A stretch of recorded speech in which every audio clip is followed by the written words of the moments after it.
안녕하세요, 키언입니다. 미국의 양털깎기가 시작되었습니다. 버티면 살겠지만 못 버티고 먼저 쓰러지는 나라는 다 털리겠죠. 이러한 절체절명의 순간 달러 패권에서 벗어나려고 발버둥 치는 나라들이 있어요. 우선 이 발버둥 치는 나라들의 사례에 대해서 알아봅시다. 브라질과 아르헨티나는 라틴 아메리카에서 가장 큰 경제국입니다. 이 두 나라는 부에노스아이레스에서 열린 정상회담에서 미국 달러가 아닌 남미의 공동 통화를 만들기에 뜻을 모았습니다. 그러니까 남미 국가 교역에 달러를 대체해가지고 공동 결제 수단을 마련하겠다는 거죠. 앞으로 이들은 다른 라틴 아메리카 국가들도 참여하도록 장려하는 그런 계획을 가지고 있습니다. 이 스페인 문화권, 스페인어를 쓰는 나라들을 통합을 해서 유로화처럼 하나의 통화권을 만들려고 하는 계획 같은데 과연 이것이 성공할 수 있을까요? 그리고 달러 패권에 도전하는 나라 유명하죠. 중국이 있습니다. 중국의 중앙은행 총재는 베이징이 아시아 국가들과 협력을 해서 지역 경제 회복력을 강화하려는 계획으로 무역과 투자에서 현지 통화를 강화할 것이라고 말했습니다. 심지어 중국은 사우디아라비아와 교역에서 달러 대신 위안화로 석유 거래 가격을 책정하는 방안을 논의했죠. 석유의 위안화 표시 선물은 달러 지배력 약화에 대한 조기 경고 신호가 될 수 있습니다. 마치 광산의 카나리아 같은 거죠. 미국의 제재를 받고 있는 이란과 러시아의 경우 이란이 대외 무역에서 달러 사용을 줄이도록 결정을 한 후에 이미 자국 통화로 거래를 시작했습니다. 이런 말이 있죠. 나의 적의 적은 내 친구다. 미국에게 제재를 받는 두 나라가 손을 맞잡았습니다. 제재를 받는 나라가 많아지면 많아질수록 이들의 친구들이 많아지는 거겠죠. 과연 미국은 사방의 많은 적들, 이 많은 동맹들을 해치우고 패권국으로서 지위를 유지할 수 있을까요? 그리고 미국의 사랑을 듬뿍 받는 인도는 수입과 수출에서 루피 지불을 허용하기로 했고 이로써 미국의 일방적인 제재 하에서도 다른 국가와의 무역을 촉진할 수 있게 되었죠.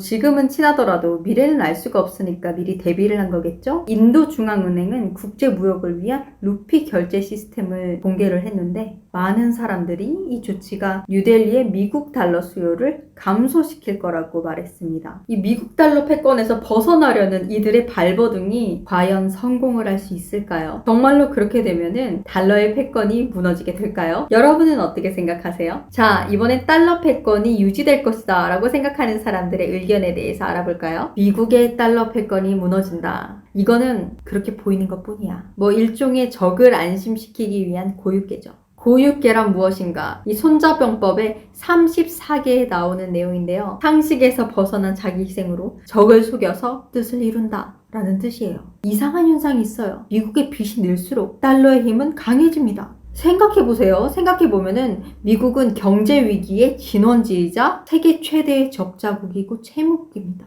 이 위기로 인한 가장 큰 피해를 봐야 하는 국가는 어디예요? 미국이란 소리죠. 벌어들인 돈보다 더 많이 썼으니까 응당 대가를 치러야 되는 게 당연한 거죠. 근데 지금 상황을 보세요. 정작 미국보다 다른 나라들이 그 피해와 고통을 떠안고 있죠. 이거는 상식과 순리에 맞지 않습니다. 이 같은 역설이 가능한 미국 경제의 힘은 어디서 나올까요? 세계의 기축통화, 달러에서 나오죠. 그리고 달러가 기축통화의 지위를 유지할 수 있는 것은 미국의 정치, 경제, 군사력 덕분이죠. 그리고 이러한 미국의 힘을 제도적으로 떠받치는 게 뭐예요? 금융의 세계화, 그리고 자본주의화를 근간으로 하는 오늘날의 금융질서, IMF 체제죠. 세계 경제가 어려워질수록 파산하는 국가들이 많아지고 무제한으로 막 돈을 찍어낼 수 있는 미국은 IMF라는 기관을 통해서 부실 국가에 막 달러를 빌려줘. 그러면서 달러에 대한 의존도를 높이게 되는 거죠. 그러니까 뭐야? 전 세계에 더 많은 달러가 풀리게 된다는 소리입니다. 심리적인 요인도 있죠. 세계 경제가 불안하면 불안할수록 대부분 사람들은 어떻게 생각해? 그래도 믿을 수 있는 건 달러밖에 없다. 이렇게 생각하기 때문에 아무리 양적 완화를 해도 막 달러를 무제한으로 찍어내도 달러의 가치가 오히려 상승하게 되는 거죠. 모두가 달러를 원하니까. 이미 많은 나라들이 IMF에 빚을 지고 있고 미국 달러화에 대한 의존도가 높습니다. 그러니까 이런 견고한 달러 패권은 절대로 무너질 수가 없죠. 달러 패권은 영원할 것입니다. 이 원리는 간단해요. 이 세상은 돈의 원리로 돌아가죠. 수천조의 자금을 가진 자본가들이 이 세계라는 목장의 주인이고 우리들은 방목된 양들이라고, 초원의 양들이라고 생각을 하면 이해가 쉬워요. 양질의 양고기나 양털을 얻기 위해서 어때요? 맛있는 사료를 줘가지고 살을 찌우고, 그리고 모발의 질이 좋게 하기 위해서 막 영양제를 섞어서 주죠. 마음껏 놀아라 이러면서 막 드넓은 초원을 막 돌아다니게 살 찌우고 방목을 합니다. 그랬다가 어때? 양털이 충분하게 긴 게 보여. 그러면 그거를 잡아다가 싹 밀어버리죠. 그리고 통통하게 찐 양들은 도축합니다. 그것과 같은 원리예요. 국제 유대자본이 저금리로 달러를 풀어서 미국이랑 전 세계에 막 자산 버블을 키워. 그랬다가 버블이 최고조에 막 올랐어. 양털이 충분히 자랐어. 살이 충분히 쪘어. 포동포동해. 그러면 갑자기 막 금리를 싹 올려버리는 거야. 그리고 대출금을 회수를 해서 다시 전 세계에 뿌려놓은 달러로 싹 흡수를 하죠. 이러한 고금리에서 견디지 못하는 여러 나라들을 파산을 시키고 그 나라의 토착 자산가들이, 토착 자본들이 부채로 형성해 놓은 알짜배기 자산들을 헐값에 사들이는 것이 마치 살찐 양들을 도축하는 것과 같죠. 그러니까 뭐야? 대출 확대, 금리 인하로 이 후진국의 양들이 양털들이 막 자랄 때까지 기다렸다가 딱 봐. 양털이 충분히 자랐군 하면 어때? 벼락 같은 금리 인상으로 한 번에 싹 걷어가고 또 자랄 때까지 기다렸다가 싹 털을 싹 미는 거야. 싹 걷어가고. 이러한 과정에서 돈을 버는 건 누구예요? 거대 유대계 헤지펀드. 그러니까 거대 유대자본이죠. 이 기간 동안 버티는 나라는 그래도 살아남겠지만 휘청해서 한번 쓰러지는 순간 완전 털에 싹싹 밀리는 거예요. 털이 다 밀리게 된 양은 어때? 그 나라의 서민 대중들은 상처투성이가 된 맨몸의 양. 털 하나도 없어. 이게 탈 밀다 보면은 상처도 나고 피도 나고 그러거든요. 털이 깎인 양들처럼 빈털터리가 되는 거죠. 이미 금리 인상이 시작되었습니다. 보면은 달러 패권에 대항하는 국가들을 봐봐요. 어떤 국가예요? 미국에 대항하는 국가, 미국의 빚을 아주 많이 진 국가들이죠. 아무리 거부를 한다 해도 이 빚을 달러로 갚아야 되는데 이들이 감당을 할 수 있을까요? 특히 중국은 1대1로 정책 실패로 인해서 부채가 어마어마하게 쌓인 상태입니다. 아직 쓰러지지 않은 자체가 기적이죠. 지금 중국이 먼저 쓰러질지 유럽이 먼저 쓰러질지 버티기 경쟁을 하고 있는 것 같아요. 아무튼 어느 쪽이 먼저 쓰러지던 이 쓰러지는 쪽은 양털 깎기를 피할 수 없을 것입니다. 싹 다 밀릴 거예요. 그때쯤 되면 양털을 충분히 걷어갔잖아요. 다시 금리가 인하될 것입니다. 이 양털을 깎으면 깎을수록 그들은 더욱더 부유해질 것이고 미국의 달러 패권은 더욱더 견고해질 것입니다. 그럼 어떻게 돼? 이로 인해 미국은 세계 최강의 패권국으로 자리매김하게 될 것입니다. 달러 패권이 무너질 것이다 라고 생각하는 사람들의 의견에 대해서 알아보도록 해요. 달러를 금융 무기로 사용하는 워싱턴 정책은 많은 국가들이 다른 통화를 고려하도록 자극했죠.